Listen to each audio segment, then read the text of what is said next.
finalement, on est dans un registre d'images en mouvement. Tu peux faire de la poésie visuelle avec ton film, ou bien tu peux faire un film avec un message, du texte, quelqu'un qui est en train de dire ce qu'il pense, Ouais. ou bien simplement tu décides un personnage qui s'appelle Antoine Cipriana, je ne connaissais pas, le mec il est dans ses délires, dans le truc, ses bagues, je sais pas quoi, et tu mets le sentiment que tu as eu toi de cette expérience. Et du coup tu utilises comme milieu, tu fais un portrait à ta façon, ça pourrait être une peinture abstraite.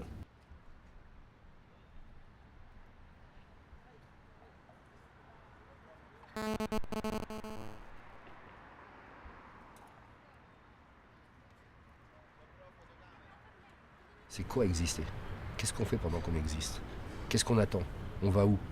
Qu'est-ce qu'on fabrique pendant tous les jours quand on se lève? Notre corps, il doit manger, il doit s'alimenter. Ça, c'est un truc que tu es obligé à gérer si tu veux continuer à penser. Alors déjà, on a une limite. Quand tu vois que cette limite, elle te conditionne l'esprit, tu te rends compte que tu ne veux pas enlever l'esprit du corps. C'est impossible. Le corps est là toujours. Je suis ici, je suis ici, je suis ici. Et ces limites du corps, c'est un truc très intéressant parce que réellement, c'est évident, le corps, c'est notre dernier bâtiment forteresse qui nous reste contre le système. C'est un endroit fermé, ça nous appartient à nous et à personne d'autre. Pour beaucoup qui peuvent le capter, le prendre, ils essayent de rentrer à l'intérieur, de faire des lavages de cerveau, mais à un moment, c'est le dernier résidu que tu as de ta propre liberté, pour la vivre pleinement.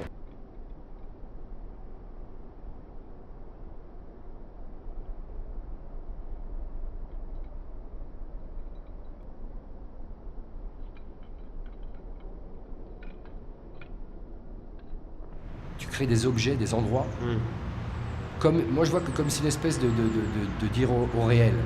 Regardez, nous aussi on sait faire des choses à la réalité, à la nature. On essaye de nous approcher à l'expérience du réel à travers l'art. Dans mes performances, j'essaye aux gens de paralyser le temps. J'essaye dès qu'ils n'arrivent pas à comprendre. Quand tu ne comprends pas, quand il y a quelque chose qui te choque, tu annules tes pensées internes personnelles et tu fixes ton attention sur ce qui se passe.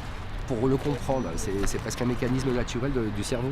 Alors aujourd'hui, je pense qu'on n'expérimente pas le monde réellement. La performance est une façon de créer, comme je te dirais, une parenthèse d'où émane une chose que même pas l'artiste doit le savoir. Moi, je pourrais, devant les gens, je pourrais me tuer à l'instant. Personne ne pourrait avoir le temps de réactionner. Et je les obligerais à vivre ça. Ouais. Je ne vais pas les prévenir, je vais me tuer. Mais pour moi, une action, c'est ça réellement. Te sentir vivant, c'est chaque fois plus difficile aujourd'hui, parce qu'on se sent actif, on se sent faisant, mais on ne sait pas ce que c'est être vivant. Tu le sens dans des dixièmes de secondes. Moi, dès que tu es assis dans un banc, tu as un instant, une pensée, tu es bien, tu vois, tout va bien, et à un moment donné, tu te sens 100% génial. Et en quelques secondes, ça disparaît, cet instant. Tu te laves les dents, et pendant que tu te laves les dents et tu fais ta toilette les matins, si tu mets toute ton attention possible sur ça, tout ton être, tu n'es pas en train de réfléchir, je dois bosser, demain, putain, ce soir j'ai rendez-vous. Hein. Non, non, tu te regardes dans le miroir et tu te brosses les dents comme si c'était la chose la plus importante de ta vie. Tu es en train de faire de l'art de ta vie, de ton instant. Et la vie, simplement, c'est être à l'écoute de tout ce qui se passe réellement. Pas de ce que ta tête raconte. Comment tu te sens quand tu penses à rien? C'est presque de la méditation, on pourrait dire. Moi, je ne sais pas méditer, je suis incapable. Mais ma façon de méditer à moi, c'est prendre un papier et commencer à lâcher ma main. Et tu sens que quelque chose sort de toi.